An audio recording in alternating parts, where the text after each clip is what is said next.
Edhe pse Samsunspor u ndëshkua me karton të kuq në minutën e 69, Trabzonspor nuk ishte në gjendje për ta mposhtur rivalin në kohë të rregullt, e përfunduar 0-0, çerek finalja e Kupës së Turqisë. Inkuadrimi në fushë i sulmuesit shqiptar, Ernest Muçi, ndryshoi marshin për Trabzonspor, e ku ishte pikërisht Muçi ai që shënoi penalltin decisive pas ruletës ruse. Në fazën gjysmëfinale të Kupës, Trabzonspor do të duelojë në ndeshje teke me kryeqytetasit e Gençler Birligi. Kësaj, Muçi do të ketë mundësi të luajë në Ankara, konkretisht më datën 13 maj, sfidë e cila do përcaktoj finalistin. Në çiftin tjetër do të përplasen Beşiktaş Konyaspor.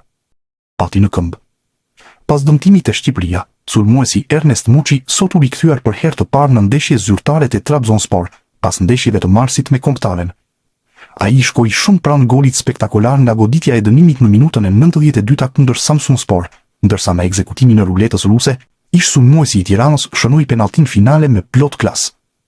Me përfundimin e sfidës dhe sigurimin e gjysmëfinales në Kupën e Turqisë, Ernest Muçi foli për mediat, duke treguar edhe momentin e vështirë nga problemet fizike.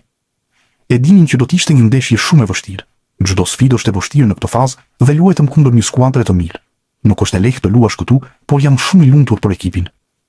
Ishte shumë e rëndësishme. Jemi në gjysmëfinale. Duam të fitojmë gjysmëfinalet dhe të shkojmë në finale.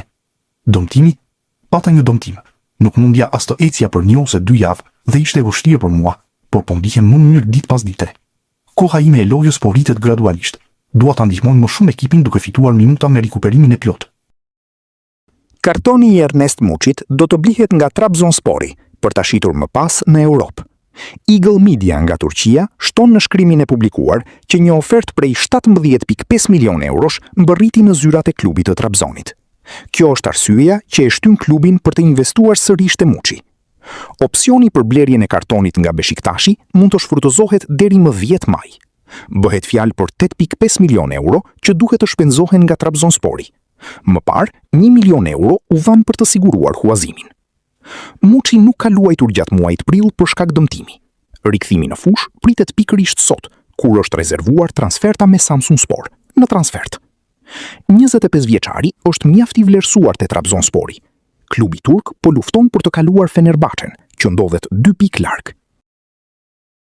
Tashmë ka një datë zyrtare për të mësuar të ardhmen e Ernest Muçit. Nëse Trabzonspori nuk shfrytëzon opsionin e blerjes së kartonit deri më 10 maj, atëherë mes fushori me tipare sulmuese do të kthehet te Beşiktashi në edicionin e ardhshëm.